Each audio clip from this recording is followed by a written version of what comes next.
তাই আল্লাহ বলে, বান্দা তোমার জীবন দশায় যদি তুমি 5টা আমল করো, আমি আল্লাহ তোমার 3টা পুরস্কার দেব। 5টা আমলের প্রথম নাম্বার আমল হলো বাদানরে নামাজ। জোরে বলুন কি? কোরআনে 82 জায়গায় নামাজ পড়তে বলছেন আল্লাহ। রমজানে নাজেল হইল কোরআন খানা, নামাজ পড়লাম না, রোজাও করলাম না। নামাজ রোজা সারা আল্লাহর জান্নাত পাবো না। জোরে বলেন পাবে? চিল্লা বলুন পাবে? নামাজ ছাড়া কখনো আল্লাহর জান্নাত পাওয়া যায় না, আল্লাহর কোরআনে বলছে। তাই সর্বপ্রথম আমি কোরআনটারে প্রশ্ন করব, কোরআন তোমার বাড়ি কোথায়? কোরআন দেখেন কত সুন্দর করে আমার কানে কানে বলে দিয়া গেল, বাল হুয়া কুরআনুম মাজিদুন ফি লাওহিম মাহফুজ। কোরআন বললেন আমার বাড়ি হলো লৌহে মাহফুজে। এই কোরআনটারে আমি আবার প্রশ্ন করলাম, কোরআন লৌহে মাহফুজে আপনার বাড়ি, এই পৃথিবীতে আপনি কবে আসছেন? কোরআন দেখেন কত সুন্দর করে আমার কানে কানে বলে দিয়ে গেল, শাহরু রমাদানাল্লাযী উনজিলা ফীহিল কুরআন। কোরআন বললেন মাহে রমজানে আমি পৃথিবীতে আসছি। এই কোরআনটারে আমি আবার প্রশ্ন করলাম, কোরআন মাহে রমজানে আপনি পৃথিবীতে আসছেন, কোন তারিখে আসলেন, কি উদ্দেশ্য নিয়ে আসলেন? আপনি যে মাহে রমজানে পৃথিবীতে আসছেন তার কি কোনো নির্ধারিত দিন তারিখ আছে কিনা? কোরআন বললেন থাকবে নাকি? অবশ্যই আছে। কোরআনটারে বললাম দিন তারিখটা কবে? কোরআন দেখেন কত সুন্দর করে আমার কানে কানে বলে দিয়ে গেল, লাইলাতুল কদরি খায়রুম মিন আলফি শাহর। কোরআন বললেন লাইলাতুল কদরের রাত্রে আমি পৃথিবীতে আসছি। এই কোরআনটারে আমি আবার প্রশ্ন করলাম, কোরআন উদ্দেশ্যটা কি, কি জন্য আপনি পৃথিবীতে আসলেন? কোরআন দেখেন কত সুন্দর করে আমার কানে কানে বলে দিয়ে গেল, হুদাল্লিল মুত্তাকিন। না দেখে আমি আল্লাহকে যারা আল্লাহ বলে স্বীকার করলো, আমি কোরআন তাদের জান্নাতে নেওয়ার জন্য এসেছি। মুসলমান, সেই কোরআন আমাদের সম্মুখে। আজকে মাহফিল কোরআনের মাদ্রাসা, যেখানে হাফেজ তৈরি হয়, এই জায়গায় হলো হাফেজ তৈরির ফ্যাক্টরি বলা হয়। তাই আল্লাহ কয়, বান্দা কোরআন হলো তোমার শুরু, কোরআন হলো তোমার শেষ, কোরআন হলো তোমার দুনিয়া, কোরআন হলো তোমার আখিরাত, কোরআন হলো তোমার আল্লাহ, কোরআন হলো রাসূল, কোরআন হলো কবর, কোরআন হলো হাসর, কোরআন হলো মিজান, কোরআন হলো ফুলসিরাত। বাঁচতে যদি হয় আল্লাহর কোরআনের পক্ষে 1 ঘন্টা বেঁচে থাকবো, 600 বছর কোরআনের বিপক্ষে বেঁচে থেকে কোনো লাভ হবে না। চিৎকার করে কোন ঠিক কিনা?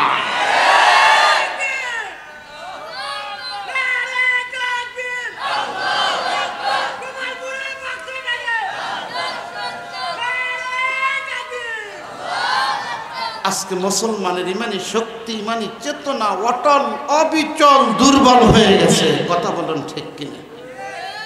সেই জন্য বাবা, ইমান দুর্বল হলে চলবে না, ইমানটাকে সবল করতে হবে। আল্লাহর সাথে থাকলে পৃথিবীর কোনো মানুষ তার ক্ষতি করতে পারে না। বাদাম তার বাস্তব প্রমাণটা শোনুন। নবী আমার কালেমার দাওয়াত দেয়, বিরোধিতা করে আবু জেহেল, উতবা, সাইবা, মুগিরা, আবু লাহাব। এক পর্যায়ে বিরোধিতা করতে করতে আল্লাহর নবীকে ডাক দিয়ে বললেন, বাতিজা তুমি আজকের থেকে মক্কাতে কালেমার দাওয়াত দিতে পারবা না। দিনের নবী আমার মায়ার নবী রাহমাতাল লিল আলামিন ডাক দিয়ে বলল, আবু জেহেল রে, আমি তোমার কথা মতো কালেমার দাওয়াত দেব, আবার তোমার কথা মতো কালেমার দাওয়াত বাদ দেবো, এটা হতে পারে না। কারণ আমি কালেমার দাওয়াত দেই, এই কালেমা আমার আল্লাহর তরফ থেকে আমার দাওয়াতের নির্দেশ দেওয়া হয়। শেষ মুহূর্তে যখন কোনো ক্রমে নবীজিকে কোরআনের তেলাওয়াত থেকে বন্ধ করতে পারলেন না, কালেমার দাওয়াত থেকে, আল্লাহর নবী জনাবে মুহাম্মদুর রাসূলুল্লাহ সাল্লাল্লাহু আলাইহি সাল্লামকে কোনো ক্রমেই কালেমার দাওয়াত থেকে বিরত রাখতে পারলেন না। তখন হাবিব ইবনে মালিকের কাছে প্রশ্ন লিখলেন, পত্র লিখলেন, বন্ধু মক্কাতে বাবার নাম আব্দুল্লাহ, মায়ের নাম আমেনা, দাদার নাম আব্দুল মুত্তালিব, মানুষকে দ্বীনের দাওয়াত দিয়ে দিয়ে সব মসজিদে নিয়ে যাচ্ছে, অতএব এই মুহূর্তে মুহাম্মদকে দুনিয়া থেকে উৎখাত করা হোক। চিৎকার করে কান নাউজুবিল্লাহ। আজকের থেকে দীপ্ত শপথ গ্রহণ করলাম, মক্কাতে মুহাম্মদ কোরআনের তেলাওয়াত করতে পারবে না। জোরে বলুন, কোরআন কার ভাষা? আরো জোরে বলেন, কার ভাষা? আজকে লক্ষ্য করে দেখা যায় আমরা মুসলমান, কিন্তু আমরা কোরআনের তেলাওয়াত শিখি নাই, কোরআনের তেলাওয়াত জানি না, কোরআনের তেলাওয়াত করতে পারি না। আল্লাহ বলে, বান্দারা এই কোরআনের ভিতরে এমন একটা সূরা আছে যে সূরাটার নাম হলো সূরাতুল ইয়াসিন।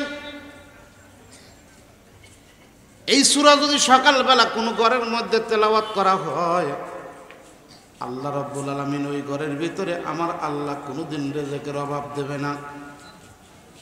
ও মুসলমান ভাইরা রে, যেই ঘরের ভিতরে মাগরিবের নামাজ পড়ে সূরা মুলকের তেলাওয়াত হয়, ওই ঘরের ভিতরে আমার আল্লাহ রাব্বুল আলামিন কোনোদিন ওই মানুষগুলারে অসুস্থ রাখবে না। যেই ঘরের ভিতরে বন্ধুরে সূরা ওয়াকিয়ার তেলাওয়াত হয়, ওই ঘরের মানুষগুলোকে আল্লাহ রাব্বুল আলামিন মিথ্যা মামলা মোকদ্দমের ভিতরে ফালাইবে না। আজকে যদি মুসলমান জানতো, সাহাবারা যখন বিপদে পড়তো দৌড়াইয়া মসজিদে যাইতো, আর আমরা বিপদে পড়লে বাদান মসজিদ বাদ দিয়া বাজারে যায়। ঠিক কিনা বলেন? আমরা মসজিদে যাই না। এলাকার প্রধান, অন্য এলাকায় দেখা যায় মুরব্বীকে মাতবারকে ডাকার জন্য, চেয়ারম্যান সাহেবকে ডাকার জন্য মানুষ যায় বিপদে পড়ে। কথা কোন ঠিক কিনা? জিজ্ঞেস করে চেয়ারম্যান সাহেব, মেম্বার সাহেব কোথায় গেছে? বলে বাজারে গেছে। কখন যে আসবে তার ঠিকানা নাই। কথা কোন ঠিক কিনা? আর একজন যা জিজ্ঞেস করছে, চেয়ারম্যান গেছে কোথায়? বলে মসজিদে। বলে আসবে কখন? কই বসেন, এই 5 মিনিটেই আসবে। মসজিদে গিয়ে তাড়াতাড়ি আসবে, আর বাজারে গিয়ে কখন আসবে তার ঠিকানা নাই, সাকিন ঠিকানা নাই। এখন বলতে পারেন যে হুজুর তাহলে কি বাজারে যাওয়া যাবে না? যাওয়া যাবে। কেমন? আপনার বাথরুমের প্রয়োজন হলে যখন আপনি টয়লেটে যান, কতক্ষণ থাকেন? ভেতর থেকে যত তাড়াতাড়ি আপনি বাড়াইতে পারেন, কথা কোন ঠিক কিনা, তাহলে আপনি বেঁচে যান। তো বাজার ওই রকম, আপনি যাবেন যত দ্রুত গতিতে বাজার থেকে ফিরতে পারেন। আর আমাদের দেশের মানুষকে জিজ্ঞেস করলে, চেয়ারম্যান সাহেব, মেম্বার সাহেব, মাতব্বর সাহেব গেছে কোথায়? বলে বাজারে গেছে। কখন আসবে তার হিসাব নাই। বলে গেছে কোথায়? বলে মসজিদে। বসেন, 5 মিনিটেই আসবে। মসজিদে গিয়ে আমাদের ভালো লাগে না। তাই আল্লাহ কয়, বান্দা তোমার জীবন দশায় যদি তুমি 5টা আমল করো, প্রথম নাম্বার আমল হলো লা ইন আকামতুমুস সালাতা, 1 নাম্বার আমল হলো নামাজ। আমি আল্লাহ তোমার 3টা পুরস্কার দেব। প্রথম নাম্বার পুরস্কার, আমি আল্লাহ তোমার সাথে থাকবো। আল্লাহর সাথে থাকলে কি হয় একটু খেয়াল করেন বাবা। বিশ্ব নবী জনাবে মুহাম্মদুর রাসূলুল্লাহ সাল্লাল্লাহু আলাইহি সাল্লাম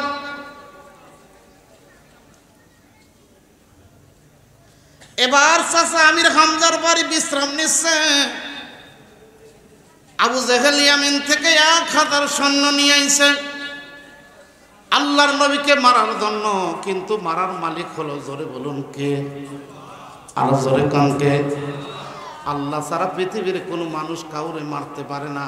আমার আল্লাহ ছাড়া কেউ কাউরে বাঁচাইতে পারে না। কারণ বাঁচানোর মালিক হলো আমার আল্লাহ, মারার মালিক হলো আমার আল্লাহ। জোরে বলুন ঠিক কিনা? ও মুসলমান ভাই, তাই কথাগুলো ভালো করে খেয়াল করেন, কাজে লাগবে।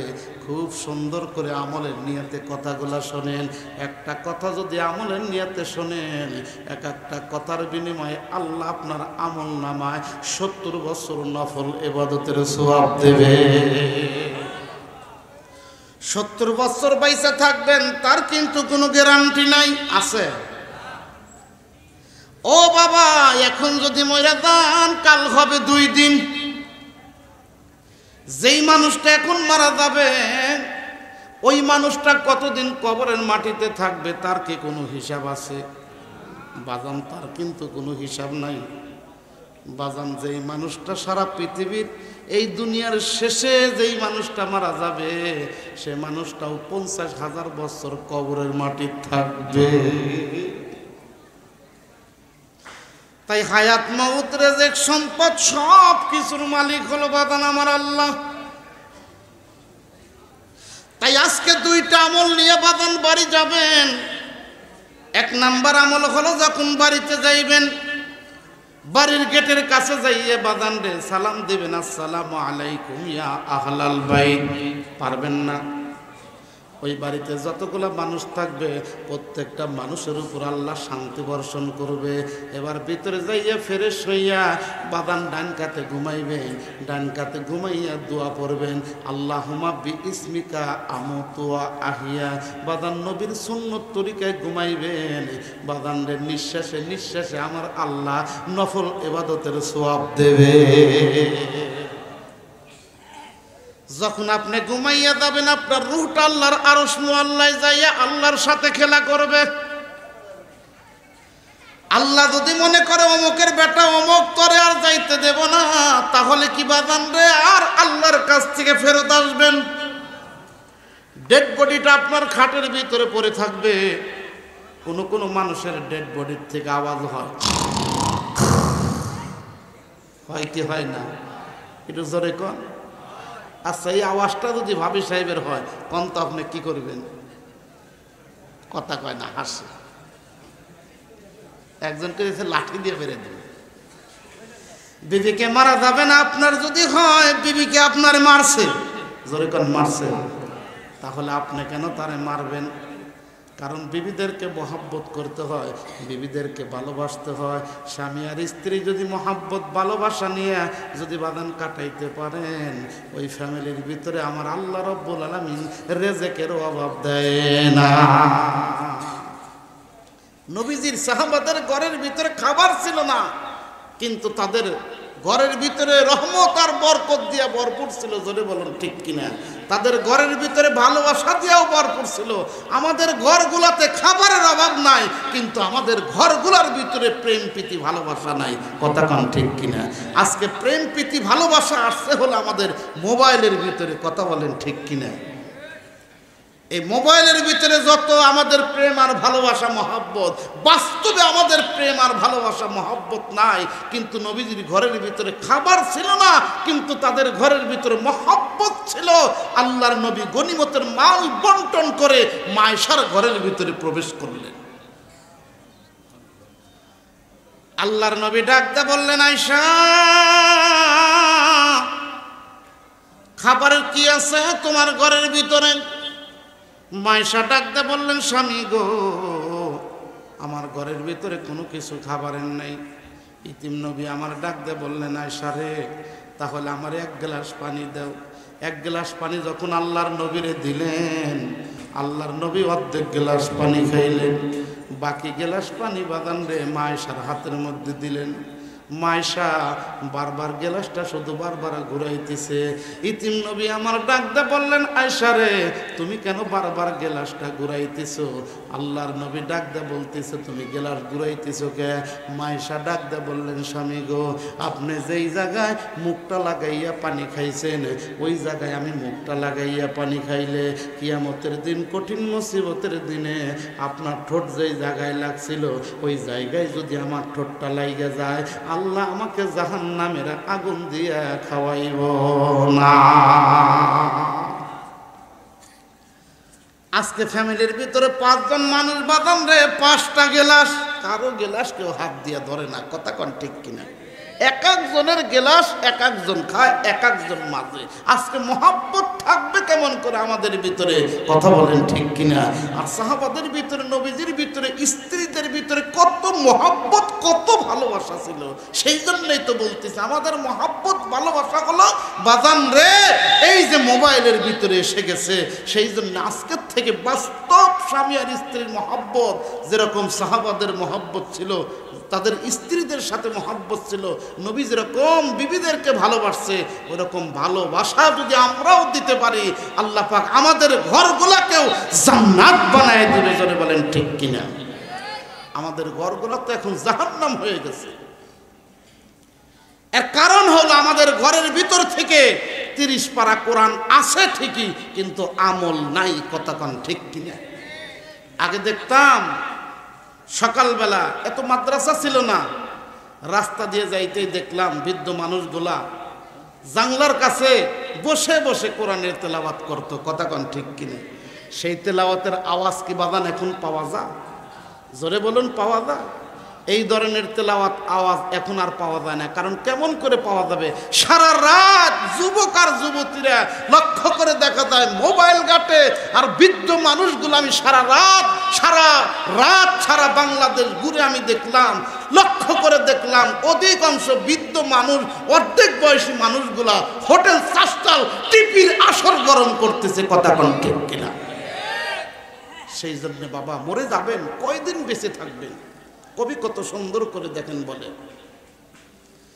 ওরে ঘুমাইলে মোর স্বপ্নে দেখি, ঘুমাইলে মোর স্বপ্নে দেখি আরো টাকার প্রয়োজন, সুন্দর নারী রংমহলা তবুও বরে না মন, চোখের একটা পলক পড়তে সময় লাগে যতক্ষণ, এই দুনিয়ার আয়রে তোর তারি সে রকম, কোথায় আসলি কেন আসলি খবর দি নাহি নিনি, মইরা যাবি ওরে মোনা, জন্মিলে মরিতে হয়, গুমজেরে তোর মরণের স্বাদ, বান্দা জায়গা কেনে যাও বলে, ঠিক কিনা? ঘুমটাও বাবা মরণ। তাই ঘুমাইবেন নবীজির সুন্নতি তরিকায় ঘুমাইবেন, যে নবীজির সুন্নতি তরিকায় ঘুমাইলেও সওয়াব। আর ওই অবস্থায় যদি আল্লাহ দুনিয়ায় থেকে নিয়ে যায়, আল্লাহ পাক আপনাকে বিনা হিসাবে জান্নাত দেবে। মান আহাব্বা সুন্নতি ফাকাদ আহাব্বানি ওয়া মান আহাব্বানি কানা মাই ফিল জান্নাহ। যে ব্যক্তি নবীর একটা সুন্নত জিন্দা রাখলো, সে যেন নবীজির সাথে জান্নাতে থাকলো। তাই আল্লাহর সাথে থাকলে পৃথিবীর কোনো মানুষ ক্ষতি করতে পারে না, বাদানলে তার প্রমাণ। আল্লাহর নবী চাচা আমির হামজার বাড়ি বিশ্রাম নিচ্ছে, এমন টাইমে বাদান হাবিব ইবনে মালিক 1000 সৈন্য নিয়ে মক্কাতে আসছে। আবু জেহেলকে ডাক দেয়, কয় বন্ধু এই মুহূর্তে এই যে একটা তোমার একটা চিঠি পাইলাম, বাবার নাম আব্দুল্লাহ, মায়ের নাম আমেনা, দাদার নাম আব্দুল মুত্তালিব, এই লোকটারে মারার জন্য তুমি আমারে ভাড়া করে নিয়ে আইছো। তাহলে বলো ওই লোকটা থাকে কোথায়? বলে থাকে হলো চাচার বাড়ি। বলে চাচার বাড়ি থাকে কে? বলে মা নাই, বাবা নাই, ইতিম। বলে ইতিম মানুষের সাথে তোমার কেন বিরোধিতা? বলে এক আল্লাহর কথা বলে কোরআনের তেলাওয়াত করে। যখন ওই ইতিম ছেলেটা কোরআনের তেলাওয়াত করে, এক এক করে সব মানুষ তার মুখের থেকে কোরআনের তেলাওয়াত শুনিয়া কালমা পড়ে মুসলমান হয়ে যায়। আর এইভাবে যদি কালমা পড়ে মুসলমান হয়ে যায়, এক সময় আমার আর ক্ষমতা থাকবে না, মোহাম্মদ এই মক্কার প্রেসিডেন্ট হইয়া যাবে। কারণ আল্লাহ যদি ইজ্জত দেয়, পৃথিবীর কোনো মানুষ তার বেইজ্জতি করতে পারে না, কথা কন ঠিক কিনা?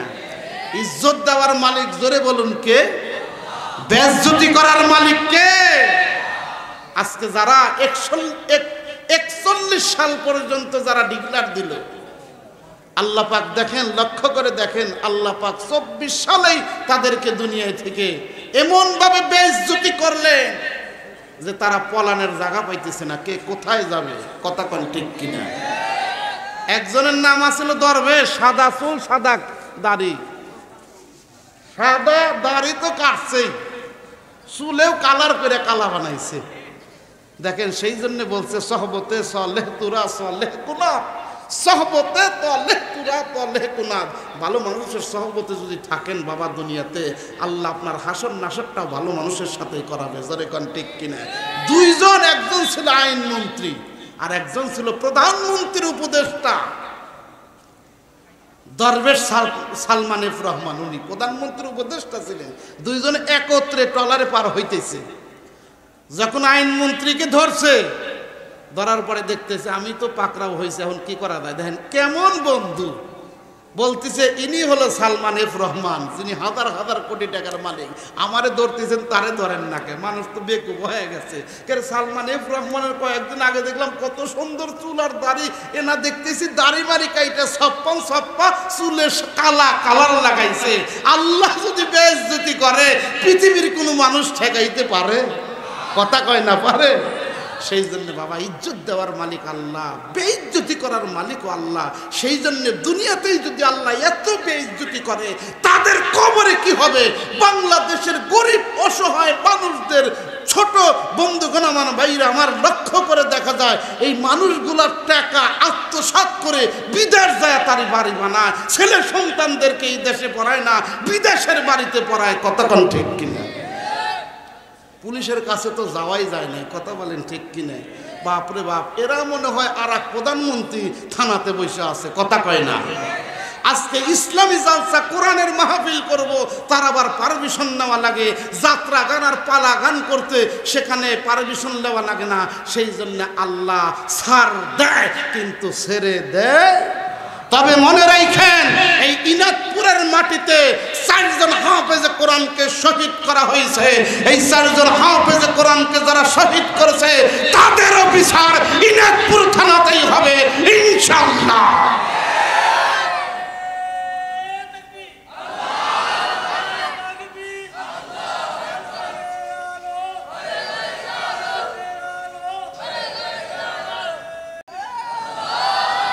আজকে 4 তারিখে যখন শহীদ হয়, তখন আমার কাছে খবর আছে, নিউজ আছে, তাকে বেতির কবরস্থানে তাকে দাফন করতে দেওয়া হয় নাই। কথা কোন ঠিক কিনা? মনে রাখেন তারা আজকে কোথায় পলাইছে। বেতিল কবরস্থানে তাকে দাফন করতে দেওয়া হয় নাই, কারণ হাফেজে কোরআনের দাফনের জায়গা ওইটা না। সেই জন্য আল্লাহ জায়গা মতো আজুগারা নিয়ে দাফন করছে। আমার আল্লাহ বলছেন, আমি যাকে যেই জায়গার মাটি দিয়ে বানাইছি ওই জায়গাতেই তার দাফন হবে। তবে যারা দাফন করতে নিষেধ করেছিলেন, তারা মনে রাখেন তাদের মৃত্যুটাও আমার মনে হয় ভালো হবে না। বন্ধুগণ আমার, ভাইরা আমার, কথাগুলো ভালো করে খেয়াল করতে হবে। আবু জেহেল স্বর্ণ দিয়ে চেয়ার বানাইছে 2টা। একটা চেয়ারে বসছে হলো আবু জেহেল, আর একটা চেয়ারে বসছে হলো হাবিব ইবনে মালিক। বাদান মাটির থেকে, সমতল মাটির থেকে 500 মিটারের দূরত্ব উঁচু পাহাড় বন্ধু জাবালে আবু কুবাইদের পাহাড়ের উপরে গোল মিটিং করতেছে। মোহাম্মদকে আর দুনিয়ায় বাঁচায় রাখা যায় না, তারে দুনিয়ায় থেকে বিদায় করা লাগবে। জোরে কোন নাউজুবিল্লাহ। আল্লাহর নবী চাচা আমির হামজার বাড়ি বিশ্রাম নিচ্ছে।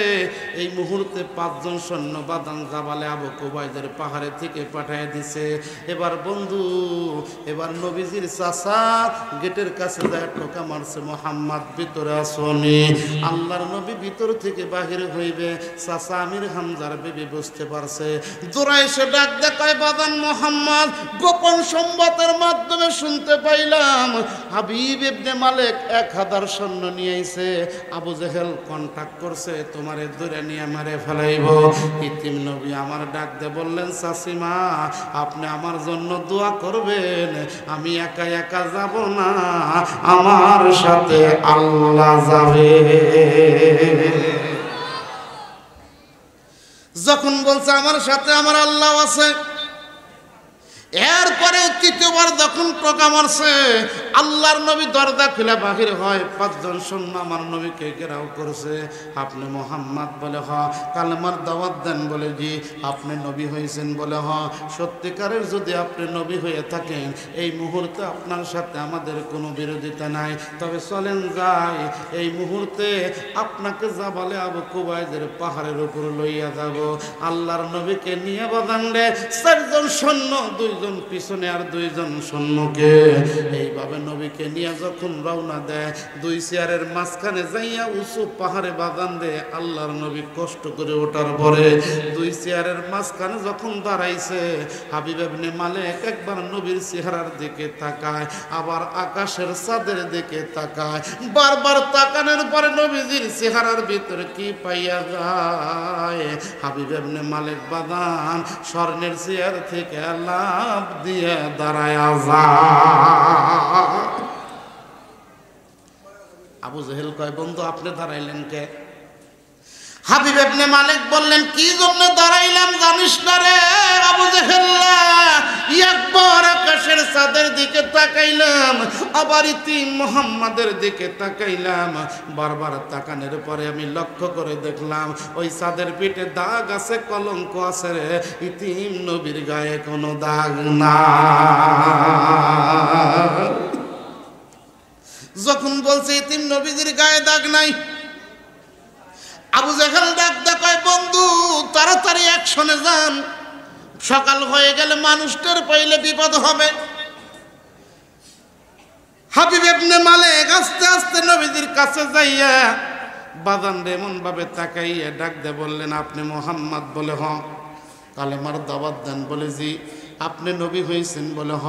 সত্যিকারের যদি আপনি নবী হইয়া থাকেন আপনার সাথে আমাদের কোনো বিরোধিতা নাই। এই মুহূর্তে আপনারে আমি 2টা প্রশ্ন করব, 2টা প্রশ্নের যদি উত্তর দিতে পারেন নবী আপনারে মারব না, কালেমা নিয়ে বাড়ি যাব। হাবিব ইবনে মালিক যখন এই কথা বলছে, আবু জেহেল দেখলো পরিস্থিতি গুলাইটা না, আমার বাতিজা মুহাম্মদ প্রশ্ন করতে দেরি হবে, উত্তর দিতে দেরি হবে না। আল্লাহু আকবার। যখন বলছে উত্তর দিতে দেরি হবে না, এবার আবু জেহেল ডাক দেখায়, বন্ধু খবরদার মুহাম্মদকে প্রশ্ন করা যাবে না, আপনি তাড়াতাড়ি করে এই মুহূর্তে সরাসরি অ্যাকশনে যান। ও বন্ধু দেখেন না, অতীতের সরকার নিজেই ট্রাইব্যুনাল গঠন করে আজকে বন্ধুরে তাদের সাক্ষীর প্রয়োজন নাই, তাদেরকে বিনা হিসাবে দেখা যায় সাক্ষী ছাড়াই তাদেরকে ফাঁসি দিয়ে দেয়। কথা কোন ঠিক কিনা? তবে মিথ্যা সাক্ষী যারা দিচ্ছেন তারা মনে রাখেন কিয়ামতের কঠিন মুসিবতের দিনে আপনাদেরও বিচার হবে। আজকে মনে করতেছেন সাক্ষী দিয়ে আমি হয়ে গেছি, তা নয়। মনে রাখেন দুনিয়ার জিন্দেগি ক্ষণিকের জন্য, আজ না হয় কাল, কাল না হয় পশু, পশু না হয় তসু, এই দুনিয়া ছেড়ে তো চলে যেতেই হবে। তবে অনন্তকাল যেই কবরের মাটিতে আমি আপনি থাকবো, আজকে ওই কবরে আমার আপনার সম্মুখে তারা মিথ্যা সাক্ষী দেওয়ার কারণে আল্লাহ রাব্বুল আলামিন তাদেরকে জনতার সম্মুখে হাজির করবে, পায়ের সাথে শেকল বালাইয়া চিৎকার করে কোন ঠিক কিনা? সেদিন কোন দিকে পলাইবেন? পলানের জায়গা পাইবেন না। এক বেচারা বড় আশা করে চাপাই নবাবগঞ্জ থেকে ফজলি আমের চারা আইনা গেড়ে দিছে। রাত 2টার সময় টর্চ লাইট নিয়ে বাগানে গেছে। বাগানে গিয়ে দেখে এক বেচারা আম পারে আর ব্যাগে ভরে, আম পারে আর ব্যাগে ভরে। বাগানের মালিক দেখলেন এত কষ্ট করে আমি এই ফজলি আমের চারা আইনা গাইরে আমার আম ধরছে আর এই আম চুরি করে নিয়ে সাফ করে দিল। ছেলেটাকে বলতেছি এত বড় সাহস, দেরি কর, তোর বাপরে বলতেছি। ছেলেটা ঘুরে উঠে কয়, কারে বলবেন? বলে তোর বাপরে বলবো। কয় দেখেন আমার আব্বা আর আগ গাছে উঠছে। তো বাজান এই পরিস্থিতি 17 বছর ছিল, কথা কন ঠিক কিনা? লক্ষ্য রাখতে হবে। এখনো বাংলাদেশে অনেক ষড়যন্ত্র রাজনীতি চলছে। কিন্তু যদি আপনার আলেম ওলামাদের সাথে না থাকেন, আল্লাহ বলছে ওয়া আযযারতুমুহুম, তোমরা আলেমদেরকে ভালোবাসো, আলেমদেরকে যদি ভালোবাসো আমি আল্লাহ তোমাদের 3টা পুরস্কার দেব। 1 নাম্বার, আমি আল্লাহ তোমার সাথে থাকব। 2 নাম্বার, রোজ মাহশরে তোমার তামাম জীবনের গুনাহ মাফ করে দিব। 3 নাম্বার, আমি আল্লাহ তোমার বিনা হিসেবে জান্নাত দেব। আলেমদের সাথে থাকবেন, রাজি আছেন তো? আলেমদের সাথে থাকবেন, রাজি আছেন তো? আল্লাহর কাছে দোয়া করেন, আল্লাহ আগামীর পার্লামেন্ট যেন কোরআনের পার্লামেন্ট হয়। তখন দেখবেন বাংলাদেশে চোর থাকবে না, বাটপার থাকবে না, বদমাইশ থাকবে না। আপনারা ঘরের দরজা খুলে ঘুমায় থাকবেন, কেউ আসবে না। কথা কোন ঠিক কিনা? এখন তো চাঁদাবাজ দিয়ে ভরে গেছে, কত কষ্ট করে কামাই করে, এরপরেও লক্ষ্য করে দেখা যায় মানুষের কাছে গিয়ে চাঁদা চায়। এরকম লোক আছে কি নাই? হযরত ওমর যখন মদিনার প্রেসিডেন্ট হইলেন, রোম আর পারস্য যখন দখল করলেন, রোম পারস্য দখল করার পরে সর্বপ্রথম যাইয়া রোম আর পারস্যের জেলখানার তালা ভেঙে দিলেন। যখন জেলখানার তালা ভেঙে দিছে, সব কয়েদিরা যার যার বাড়ির দিকে চলে যায়। লক্ষ্য করে দেখা গেল যুবতী একটা মেয়ে মাঝপথে দাঁড়ানো। হযরত ওমর ডাক দিয়ে বলে, মা, একাকী অবস্থায় তুমি এই জায়গায় কেন দাঁড়াইয়া আছো? মেয়েটা ডাক দিয়ে বলে, আমিরুল মুমিনিন। আপনার নাম কি আমিরুল মুমিনিন নাকি? বলে হ্যাঁ। বলে আপনি জানেন না রোম পারস্য দখল করছেন? আমার দাদার নাম হলো রোমের পারস্যের রোমের আমার দাদার নাম হলো রোম সম্রাট কায়সার। যখন আপনি রোমকে দখল করিয়া সমস্ত কয়েদিদেরকে আপনি ছেড়ে দিয়েছেন, সমস্ত কয়েদিরা যার যার বাড়ির দিকে চলে যায়, কিন্তু আমি কোথায় যাব? আমার কোনো যাবার মতো জায়গা নাই। একাকী অবস্থায় আমি এই জায়গায় পড়ে আছি। বলে তাই নাকি? বলে হ্যাঁ। হযরত ওমর ডাক দিয়ে বললেন, মা, মা বলে যখন ডাক দিছে, এবার যুবতী মেয়ে মনে মনে ভাবতেছে, মা বলে যেহেতু ডাক দিছে তাহলে আমার আর চিন্তা নাই। এবার ডাক দিয়ে বলল, আপনি আমার মা বলে ডাক দিলেন। বলে আমি আমিরুল মুমিনিন হযরত ওমর ইবনুল খাত্তাব। বলে আপনি তাহলে রোম বিজয় করছেন? বলে হ্যাঁ। এবার বলছে, আমার দাদা রোম সম্রাট কায়সার যখন দেশ ছেড়ে পালাইছে, পালানোর সঙ্গে সঙ্গে সমস্ত কয়েদিদেরকে আপনি ছেড়ে দিয়েছেন, সবাই চলে যায়। আমি কোথায় যাব? আমার যাওয়ার মতো কোনো জায়গা নাই। আমি একা একা এই রাস্তার পাশে দাঁড়ায় রয়েছি। হযরত ওমর ডাক দিয়ে বলল, মারে তুমি চিন্তা করো না, আমার একটা সন্তান আছে, তার নাম হলো আব্দুল্লাহ ইবনে ওমর।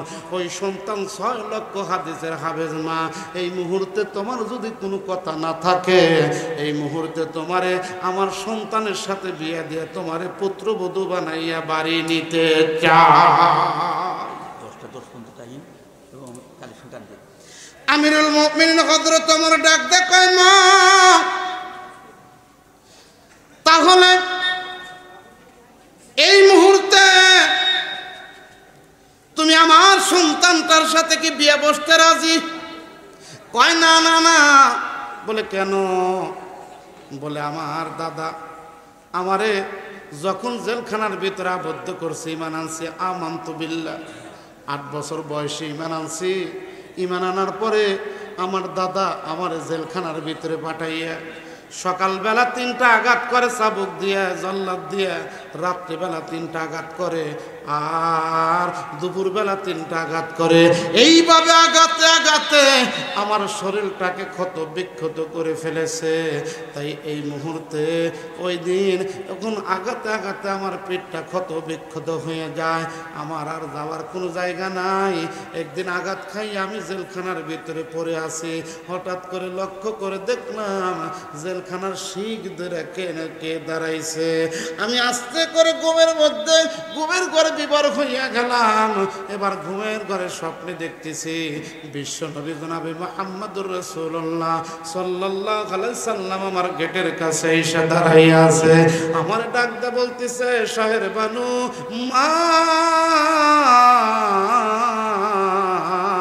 ঈমান নামের পরীক্ষা পরীক্ষা দিয়া লেটার নিয়ে পাশ করছো, এই মুহূর্তে যদি তুমি মারা যাও আল্লাহ তোমারে শহীদের মর্যাদা দেবে।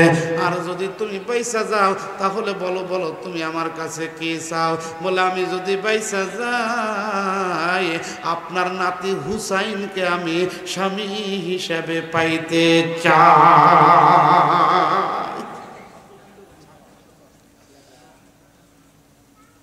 নবীজি যখন দুনিয়ায় থেকে চলে যায়, দাদান খুব ভালো করে খেয়াল করবেন কথাটা। ও বন্ধু, হযরত আলীকে সবাই ওস্তাদের মতো সম্মান করে, শ্রদ্ধা করে। এবার আমিরুল মুমিনিন হযরত ওমর যখন বললেন তাই নাকি, বলে হ। এবার হযরত ওমর ডাক দিয়ে বলতেছে, মা গো তাহলে চলো যাই, এই মুহূর্তে আমি হযরত আলীর বাড়িতে তোমারে নিয়ে যাব। এবার আলীর বাড়ির দিকে রওনা দিছে। দেখেন কি হৃদয় বিদারক ঘটনা। এদিকে কিন্তু বিশ্বনবী জনাবে মুহাম্মদুর রাসূলুল্লাহ সাল্লাল্লাহু আলাইহি সাল্লাম দুইটা স্বর্ণের চেয়ারের কাছে দাঁড়ায় আছে। কথা মনে আসেনি? ইতিম নবী আমার ডাক দিয়ে বললেন, এই মুহূর্তে আপনি আমারে দুইটা প্রশ্ন করতে পারেন, অসুবিধা নাই। প্রথম নাম্বার প্রশ্ন, সত্যিকারের যদি আপনি নবী হইয়া থাকেন এই মুহূর্তে দুখণ্ডিত চন্দ্র পূর্ণিমার চাঁদ করে আমারে দেখাইয়া দেন। আল্লাহর নবী আকাশের দিকে তাকাইয়া শাহাদত আঙ্গুল দিয়ে ইশারা করলো, চন্দ্রে দুই টুকরা হইয়া দা। সঙ্গে সঙ্গে চাঁদ ফেটে দুই টুকরা হইয়া থর থর থর থর করে কাঁপতিছে। এবার বিশ্ব নবী ডাক দে বললেন, চাঁদ রে তুই কেন কাঁপতিস? চাঁদের ভিতর থেকে আওয়াজ শুরু হয়ে গেল, নবী গো আপনি আমারে প্রশ্ন করার পরে আমি কোনো বেয়াদবি করলাম নে, সেই জন্য আমি চাঁদ কাঁপি। বিশ্ব নবী ডাক দে বললেন, ও হাবিব ইবনে মালিক খবর কি? বল প্রথম নাম্বার প্রশ্নের উত্তর সঠিক হয়েছে। এবার দুই নাম্বার প্রশ্ন, সত্যিকারের যদি আপনি নবী হইয়া থাকেন এবার দুখণ্ডিত চন্দ্র আপনি পূর্ণিমার চাঁদে পরিণত করে দেখাইয়া দেন। আল্লাহর নবী আকাশের দিকে তাকাইয়া শাহাদত আঙ্গুল দিয়ে ইশারা করলো, দুখণ্ডিত চন্দ্রে পূর্ণিমার চাঁদে পরিণত হইয়া যা। সঙ্গে সঙ্গে দুখণ্ডিত চন্দ্র পূর্ণিমার চাঁদে পরিণত হইয়া যায়। হাবিব ইবনে মালিক বাদান রে অমনি অর্ধেক ইমানাই না ফালা দৌড়াইয়া ভিতরে যাইয়া এক গ্লাস পানি নিয়ে আইছে। আল্লাহর নবীকে ডাকতে বললেন, নবী গো এই মুহূর্তে আপনি একটু গ্লাসের ভিতরে ফু দিয়ে দেন। দুইটা প্রশ্ন করার পরে আমার মন বলছে আপনি আখেরি নবী সারা কেউ না। আমার একটা মেয়ে 30টা বছর হলো কথা বলতে পারে না। আমার মন বলছে আপনার মুখ থেকে যদি এক গ্লাস পানি পরে নিয়ে যায় আমার মেয়েটারে খাওয়ায়া দে, আমার মেয়ের অসুখ ভালো হয়ে যাবে। ও মুসলমান, হায়াত মৌত রিজিক সম্পদ সব হলো আল্লাহর হাতে। সেই নবীর দরজার কাছে যাইয়া আজরাইল টোকা মারে, আসসালামু আলাইকুম ইয়া আহলাল বাইত। নবী আমার কখনো হুশ কখনো বেহুশ। ফাতেমা নবীজির বুকের উপর মাথাটা রাইখে কান্দে, হাসান হুসাইন কান্দে। ইতিম নবী আমার ডাক দে বললেন, মা রে কান্দো না, দুনিয়া থাকার জায়গা না। দেখো দরজার কাছে কে যেন ডাকছে। ফাতেমা ঘরের দরজাটা খুলছে, এমন একটা লোক দরজার কাছে দাঁড়াইছে, পাউটা জমিনে মাথাটা আসমানে। এই দৃশ্য দেখিয়া দরজা আটকাইয়া ফাতেমা ডাকতে বললেন, আব্বা এমন একটা লোক দরজার কাছে দাঁড়াইছে, পাউটা জমিনে মাথাটা আসমানে। ইতিম নবী আমার ডাকতে বলল, মারে এই লোকটা যেই ঘরের দরজার কাছে এসে দাঁড়াইব স্ত্রীকে বিধবা করব, পোলামাইয়া ইতিম করব। ফাতেমা তখন বুঝলো এ তো আজরাইল ছাড়া কেউ না, ভিতরে আসতে দাও। এবার আজরাইল ভিতরে ঢুকলেন, নবীজির শিওরে বসলেন, সালাম দিলেন আর বললেন, আল্লাহ সালাম জানাইছে, আপনি যদি যাইতে চান আপনাকে লইয়া যাব, আর যদি না যাইতে চান এই মুহূর্তে আল্লাহ বলছে আপনার হায়াত কিয়ামত পর্যন্ত দিব। ইতিম নবী আবার কান্দার ডাক দে বলে, আজরাইল ভাই দুনিয়ার থাকার জায়গা না, কারণ দুনিয়ায় কেউ থাকতে পারবে না। আমার পূর্বপুরুষও দুনিয়ায় থাকতে পারে নাই, আমিও দুনিয়ায় থাকবো না। তবে আমি চলে যাব, আমি যাওয়ার আগে জানতে চাই আমার ইতিম উম্মতের কি অবস্থা হইব। ভাই আজরাইলটা একটু জিবরাইলকে পাঠাও। জিবরাইল আসলো নবীজির কাছে। যখন জিবরাইল এসে বসলেন, আল্লাহর নবী ডাক দিয়ে বললেন, ভাই জিবরাইল, এই আসমানের নিচে জমিনের উপরে আমার চাইতে কি আর ভালো বন্ধু তোমার কেউ আছে? বলে, না না, আমার তো আসমানের নিচে জমিনের উপরে কোনো ভালো বন্ধু নাই। যদি না থাকে রে জিবরাইল, এই মুহূর্তে আল্লাহর কাছে একটু চলে যাও। দেখো আজরাইল আমারে নিতে আইছে, আমি চলে যাব, যাওয়ার আগে জানতে চাই আমার ইতিম উম্মতের কি অবস্থা হইব। জিবরাইল সরাসরি আল্লাহর কাছে চলে যায়। আল্লাহ ডাক দে বলে, জিবরাইল খবর কি? বলে, খবর হলো আপনার বন্ধু পাঠাইছে, আপনার বন্ধু দুনিয়াতে থাকবে না, চলে আসবে। আসার আগে জানতে চায় তার ইতিম উম্মতের কি অবস্থা হইব। আল্লাহ ডাক দে বলে, জিবরাইল যা, আমার বন্ধুর কাছে যাও, আমার বন্ধুরে বলে দাও আমার বন্ধুর উম্মতেরা যদি মৃত্যুর 1 বছর পূর্বে যদি তারা তওবা করে, আমার বন্ধুর খাতিরে তাদের জীবনের গুনাহ মাফ করে দেব। জিবরাইল দৌড়ে আসছে নবীজির কাছে। আল্লাহর নবী ডাক দে বলে, জিবরাইল খবর কি? বলে, আল্লাহ বলছে 1 বছরের কথা। ইতিম নবী আমার কান্দার ডাক দে বলে, ভাই জিবরাইল রে, 1 বছর বড় লম্বা হইয়া যায়, আমার পক্ষে সম্ভব না। আমার ইতিম উম্মত কেমন করে বুঝবে? 1 বছর পূর্বে তওবা করতে হবে, 1 বছর পরে তার মৃত্যু হবে, সম্ভব না রে জিবরাইল। জিবরাইল আবার আল্লাহর কাছে চলে যায়। আল্লাহ ডাক দে বলে, জিবরাইল খবর কি? বলে, 1 বছর বড় লম্বা হইয়া যায়। বলে, তাই নাকি? বলে, হ্যাঁ। আল্লাহ ডাক দে বলে, জিবরাইল যা, আমার বন্ধুর কাছে যাও, আমার বন্ধুরে বইলা দাও আমার বন্ধুর উম্মত যদি মৃত্যুর 6 মাস পূর্বে যদি তওবা করে, আমি আল্লাহ তাদের জীবনের গুনাহগুলো মাফ করে দেব। নবীর কাছে নবী আমার ডাক দে বলে, জিবরাইল খবর কি? বলে, 6 মাস বড় লম্বা হইয়া যায়। বলে, 6 মাসের কথা? বলে, হ্যাঁ। বলে, লম্বা হয়ে যায়। জিবরাইল আবার চলে গেছে। লম্বা ঘটনা সংক্ষেপে বলছি। আল্লাহ ডাক দে বলে, জিবরাইল খবর কি? বলে, 6 মাস বড় লম্বা হইয়া যায়। বলে, তাই নাকি? বলে, হ্যাঁ। বলে, এই মুহূর্তে আমার বন্ধুরে বইলা দাও আমার বন্ধুর উম্মতেরা যদি মৃত্যুর 6 দিন পূর্বে যদি তওবা করে, আমি আল্লাহ তাদের তামাম জীবনের গুনাহ মাফ করে দিব। 6 দিনের কথা যখন নবীরে বললেন, তিন নবী আমার গাল বেয়ে পানিগুলা পরে। জিবরাইল ডাকতে বলে, নবী গো, আপনি কেন কান্না করেন? আপনার চোখের পানি দেখলে তো আমি আল্লাহ সহ্য করতে পারি না। বলে, 6 দিন বড় লম্বা হইয়া যায়।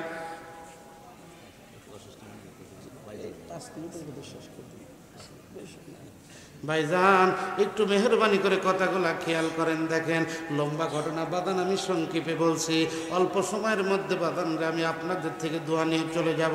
ও বন্ধু, এবার 6 দিন বড় লম্বা হইয়া যায়। আবার জিবরাইল আল্লাহর কাছে চলে গেলেন। আল্লাহ ডাক দেখায়, খবর কি? বলে, 6 দিনও বড় লম্বা হইয়া যায়। বলে, এই মুহূর্তে আমার বন্ধুরে বলো আমার বন্ধুর উম্মতরা যদি মৃত্যুর 6 সেকেন্ড পূর্বেও যদি তওবা করে, আমি আল্লাহ তাদের জীবনের গুনাহ মাফ করে দিব। নবী আবার ডাক দেখো, আমি বড় খুশি হয়ে গেছি। আজরাইল, তোমার কাজটা তুমি শুরু করে দাও। আজরাইলের হাতটা যখন নবীজির বুকের উপর রাখছে, আল্লাহর নবী থর থর থর থর করে কাঁপতেছে। নবী আমার থর থর করে কাঁপে। আজরাইলকে ডাক দে বলে, আজরাইল রে, হাতটা সরাই দে, আমার ইতিম উম্মতদেরকে এইভাবে জান কবজ করবি। আমি নবী সহ্য করতে পারি না, আমার উম্মতরা কেমন করে সহ্য করবে?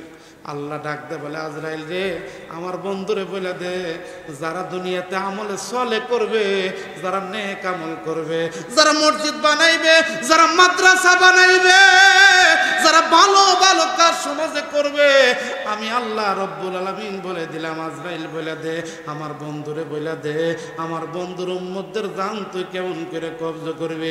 ছোট্ট বাচ্চা মায়ের স্তনের মধ্যে দুধ খাইতে খাইতে যেরকম ঘুমাইয়া যায়, বুঝতে পারে না, আমার ইতিম উম্মতের জান তুই ওইভাবে কবজ করবি, তারা বুঝতেও পারবে না। এমন টাইমে ডাক দে বললেন, হাবিব আমার বিশ্বনবী, আপনি শুনুন, জানাই দিয়েছে আল্লাহ আপনার উম্মতের চিন্তা আপনার করতে হবে না। যারা আমলে সলে করবে, গরিব মানুষ তারা 5 ওয়াক্ত নামাজ পড়বে, রোজা রাখবে। ও বন্ধুগণ আমার ভাইরা, আমার হালাল রুজি খাইবে। আল্লাহ যাদের ধনী বানাইছে, এই টাকা যদি ঠিক মতো খরচ করে, টাকা দিয়ে যদি মসজিদ বানায়, টাকা দিয়ে যদি মাদ্রাসা বানায়, আল্লাহ পাক রব্বুল আলামিন তাদেরকে বিনা হিসেবে জান্নাত দেবে। তাই বাদান রে, বিশ্বনবী ডাক দিয়ে বললেন ওই মুহূর্তে, আয়েশা রে আমার ঘরের মধ্যে কি আছে? মায়েশা ডাক দিয়ে বললেন, নবী গো আমার ঘরের মধ্যে 3টা স্বর্ণের টুকরা আছে। বলে তাড়াতাড়ি আনো। 3টা স্বর্ণের টুকরা নবীজির হাতের ভিতরে দিলেন। নবী আমার আবু বকরকে ডাক দিয়ে বললেন, আবু বকর এই স্বর্ণের টুকরা 3টা নাও, তাড়াতাড়ি করে এই স্বর্ণের টুকরা তাড়াতাড়ি তুমি মসজিদে নববীতে দিয়ে দাও। আমি নবী পয়সা থাকবো না, আমার সম্পদ দুনিয়াতে থাকবে, এটা তো হতে পারে না। আহারে, আর আমরা সম্পদ রাইখে বাদানরে চলে যাইতেছি, নিজের চিন্তা করতেছি না বাবা। তাই লম্বা করব না, সেই সম্পদ বাদান কোন জায়গায় ব্যয় করবেন? আল্লাহ বলছে, ওয়া আকরাদতুমুল্লাহ আকরাদান হাসানা। বান্দা তুমি যদি আমি আল্লাহকে কিছু কর্জ দাও, আমি আল্লাহ তোমারে 3টা পুরস্কার দেব। 1 নাম্বার, আমি আল্লাহ তোমার সাথে থাকবো। 2 নাম্বার, রোজ মহাশরে তোমার তামাম জীবনের গুনাহ মাফ করে দেব। 3 নাম্বার, আমি আল্লাহ তোমারে বিনা হিসাবে জান্নাত দেব।